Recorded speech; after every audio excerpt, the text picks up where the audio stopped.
ஆசிரியர்களுக்கு வணக்கம். டெட் எக்ஸாமுக்கும் எஸ்ஜிடி எக்ஸாமுக்கும் இங்கிலீஷ் கொஷின் பேப்பர் ப்ரிப்பேர் பண்ணுறாங்கன்னு வச்சுக்கோங்க. கொஷின் பேப்பர் எடுக்கிறவங்க அவங்கன்னு ஒரு சில டாபிக்ஸ் வச்சுருப்பாங்க. இந்த டாப்பிக்லேருந்து கண்டிப்பாக கொஷின் எடுக்கணும் அப்படின்னு சொல்லிட்டு. அதில் முக்கியமாக இடம்பெற ஒரு டாபிக் எதுனா இடியம். இந்த இடியம் இல்லாத கொஷின் பேப்பர் பார்க்குறது ரொம்ப ரேர்னே சொல்லலாம். மோஸ்ட்லி எல்லா கொஷின் பேப்பர்லையுமே இந்த இடியம் வந்துடும். சரிங்களா? அதோட இம்பார்ட்டன்ஸ் உங்களுக்கு சொல்கிறதுக்காக ஓல்டு கொஷின் பேப்பரில் எப்படி இடியம் கேட்டிருக்காங்கன்றத சாம்பிளுக்கு நான் உங்களுக்கு எடுத்துகிட்டு வந்திருக்கேன். நிறைய இருக்குங்க. ஜஸ்ட் நான் உங்களுக்கு ஒரு 2-3 மட்டும் காட்டுறேன். சரிங்களா? ஏன்னா நிறைய பேர் இந்த இடியம் ரொம்ப கஷ்டமாக இருக்கும் அப்படின்னு நினச்சி விட்டுருவீங்க. என்ன கேட்டால் ரொம்ப ஈஸியானது இதுதான். நம்ம தமிழில் பழமொழிகள்லாம் பார்ப்போம் இல்லைங்களா? காற்றுள்ள போதே தூற்றிக்கொள், உள்ளங்கை நெல்லிக்கடி போல அப்படின்னு சொல்லிட்டு, அதுக்கு சரியான மீனிங் என்ன அப்படின்னு சொல்லி கேட்பாங்க. நாம் இப்போ டெஸ்ட்டு கூட எழுதியிருந்திருப்போம். இந்த நெல்லிக்காய் மூட்டை கொட்டினது போல அப்படின்னா ஒற்றுமை இன்மை அப்படின்னு மீனிங் வருமா? அதே தான். அதை தான் நம்ம தமிழில் பழமொழிகள் அந்த மாதிரி பார்க்குறத தான் இங்கிலீஷில் இடியம்னு பார்க்குறோம். அதுக்கான மீனிங் மட்டும் தெரிஞ்சிருச்சுன்னு வச்சுக்கோங்களேங்க, ஈஸியாக அதில் மார்க்ஸ் எடுத்துடலாம். ஃபஸ்ட்டு இதுக்கான கொஷின்ஸ் எப்படி கேட்டிருக்காங்க அப்படின்றத காமிக்கிறேன். அதாவது இடியம்னு எடுத்துட்டாவே 2 டைப்பில் தான் கேட்குறாங்க. ஒன்று வந்துட்டு டைரெக்டாகவே கேட்டுறது. ஒரு கொஷினை கொடுத்துட்டு ஆப்ஷனில் எது வரும்னு கேட்குறாங்க, இல்லைனா மேட்ச் இட் கேட்குறாங்க. இந்த 2 டைப்பில் தான் இது கொஷின் வருது. எக்ஸாம்பிளுக்கு பாருங்கள். I have done more than my share in this partnership. The ball is in your court to decide what happen next. இதுக்கு மீனிங் என்னென்னா, இந்த பார்ட்னர்ஷிப்பில், அதாவது ஒருத்தர் சொல்கிறாரு, இந்த பார்ட்னர்ஷிப்பில் நான் என்னோட பங்குக்கு மேலே நான் செஞ்சிட்டேன், இதுக்கு மேலே முடிவு எடுக்கிறது உன் கையில் தான் இருக்குது அப்படின்னு சொல்கிறாங்க. அதுதான் த ball is in your court, அதுக்கான மீனிங். சரிங்களா? இனி முடிவெடுக்க வேண்டியது உன்னோட பொறுப்பு அப்படின்னு சொல்கிறது.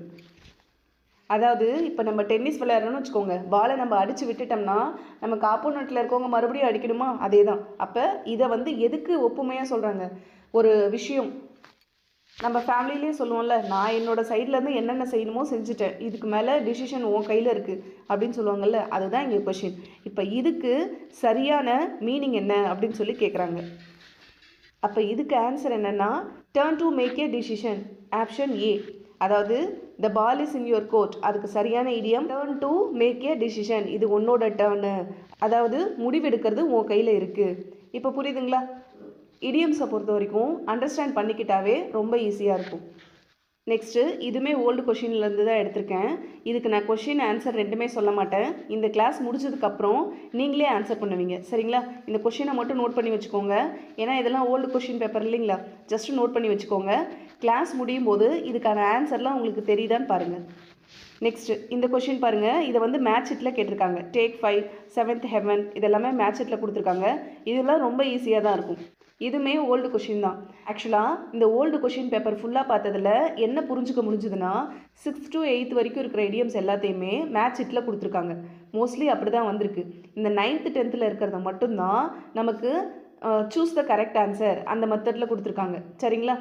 அதாவது கொஞ்சம் யோசிக்கிற மாதிரி இருக்கிற கொஷினை டைரெக்டாக சூஸ் இட்டில் கொடுத்துட்றாங்க. கொஞ்சம் ஈஸியாக இருந்ததுன்னா அது எல்லாத்தையும் மேட்ச் இட்டில் கொடுத்துட்றாங்க. அப்போ கண்டிப்பாக 6th to 10th வரைக்கும் பார்த்து தான் ஆகணும். 11th 12th பார்க்கலனா கூட ஓகே, 6th to 10th வரைக்கும் கம்பல்சரி பார்த்துருங்க. ஏன்னா ஈஸியாக இருக்கிறது எல்லாமே மேட்ச் இட்டில் வந்துடுது. கொஞ்சம் டிஃபிகல்ட்டாக இருக்கிறத நமக்கு அப்படியே சூஸ் இட்டில் கேட்டுடுறாங்க. அதனால் ஃபுல்லுமே பார்த்துக்கோங்க. இது மட்டும் இல்லை, ஒரே கொஷின் பேப்பர்லேயே, ஒரு கொஷின் பேப்பரில் அந்த 30லேயே 2-3 இடியம்ஸும் வந்திருக்கு. அந்த மாதிரி கொஷின் பேப்பரும் இருக்குது. அதனால் இது வேணாம் அப்படின்னு நீங்கள் ஒமிட் பண்ண முடியாது. என்ன கேட்டால் இதில் ஈஸியாகவே மார்க்ஸ் ஸ்கோர் பண்ணிடலாம். அண்டர்ஸ்டாண்ட் பண்ணுறது மட்டும்தான் இதில் இம்பார்ட்டன்ட். உங்களுக்கு நான் 6th to 12th வரைக்கும் இடியம்ஸ் ஆல்ரெடி போஸ்ட் பண்ணியிருக்கேன். லாஸ்ட் டெட்டில் அது நிறைய பேர் படிச்சிருந்தாங்க. அந்த வீடியோவோட லிங்க்கை டிஸ்கிரிப்ஷனில் கொடுக்குறேன். சரிங்களா? நீங்கள் கண்டிப்பாக அந்த வீடியோ பாருங்கள். ரொம்ப ஈஸியாக இருக்கும். ஃபுல்லாக தமிழ்லேயே எக்ஸ்பிளைன் பண்ணியிருப்பேன். பட் அதில் 6th to 12th வரைக்கும் இருக்கும்.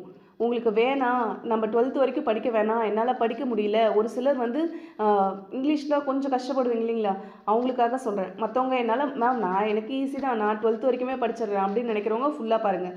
அப்படி இல்லை மேம் எனக்கு 10th வரைக்கும் போதும் அப்படின்னு நீங்கள் நினச்சிங்கன்னா அட்லீஸ்ட் ஒரு 60 வரைக்குமாவது அதில் படிச்சிருங்க. சரிங்களா? 1 to 60 வரைக்கும்.